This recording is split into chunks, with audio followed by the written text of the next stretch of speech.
Hi, my name is Daniel McKinley, and today I'm going to show you the 2 to 6 player game, The Great Escapists. This is a new roll and write game that I would like to show you today that I have created and is available for purchase on the Game Crafter. Before I get into how the game works, I want to point out the wonderful illustrations done by Micah Pearson in Las Cruces. This is a prototype box, so it does not have the information on the back, but your version would have the full back as well. But this is a wonderful cover that I just wanted to show you real quick. So let me show you how the game works. In The Great Escapists, players are battling escape artists, trying to put on the best show for the audience. Every player will be locked into a crate, as shown by this score pad that they will have, and they'll be using the dice and the unlock cards as they slowly pick their way out of the locks to score the most points. The player with the most points at the end of the game has put on the best show and is the winner. In the game, there is a nice large pad that has double-sided sheets, and I'm going to show you on this one how this game works. Players will have to provide their own pen. I'll show you with this marker for now. And at the beginning of the game, you're going to have to set up a lock. You roll all 3 of these dice twice, and you write the numbers in the top part. This will give each player an individual key lock that they will be using throughout the game. Everybody else will also have combination locks, key locks as well, and handcuffs or shackles. So I'm finishing setting up right here, and of course each player would have it a little bit differently. Now you'll notice, unlike most roll and write games, this includes an 8-sided die, a 6-sided die, as well as a 4-sided die. All of these are thematic to this because as you are choosing the number, you will be having different options of what you choose to roll. So for example, if I'm the start player, I would pick one of these 3 numbers. Let's say I pick 4. I will write it anywhere on my sheet that I believe makes the most sense for this. So let's say I put a 4 here, like so. Now, starting after me, every player will write a 4 onto their sheet until every player has chosen a place to do it. I'll go into each of these boxes more here in a moment, but after I do that, then I choose one of the dice that show the 4, and I re-roll it, like so. This landed on 4 again, but obviously it might show up with 1, 2, or 3.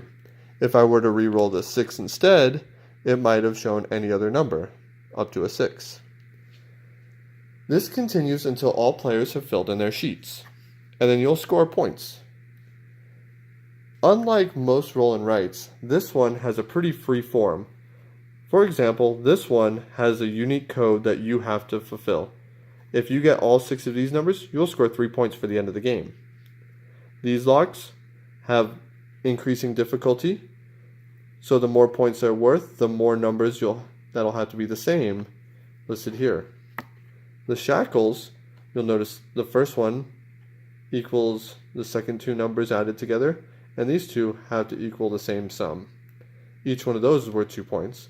And finally, we have the combination lock, where players start by writing a number here, and each number must increase until you get to the top there, and then they must decrease. That sequence must be true the entire way around. It's very likely that players will not have a space to put the number. For example, if my friend were to pick 6, and I did not have a place to write 6 because of all the previous ones, I would have to do what's called breaking the lock, where I would write a 6 in a spot that is currently empty, and then I would no longer be able to receive those points. However, if players were able to unlock a lock, like by putting the same number, 2 6s, then they get to draw an unlock card. Unlock cards, you would draw 2 of them and choose one of them to keep. Oftentimes there will be numbers that you can use to actually populate number spaces on your sheet.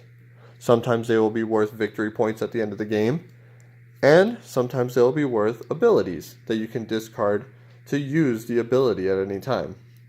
Each unlock lock that you get will get you another one of the cards, thus giving you a better chance to complete this. At the end of the game, whoever has unlocked the most locks also gets a 1-point bonus for escaping. Finally, I would like to point out the different sizes of the dice and why this matters. For example, players will always have a choice. If all three of these numbers have 2, well, obviously they'll be picking 2 and every player will write the number 2.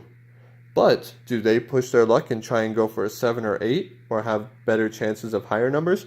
Or do they want to roll the 4-sided die and guarantee it's under 4? It's up to the players and what strategy that makes the most sense for them. Once again, this is available on the Game Crafter. And if you search for either The Great Escapists or Daniel McKinley Games, you will be able to find it.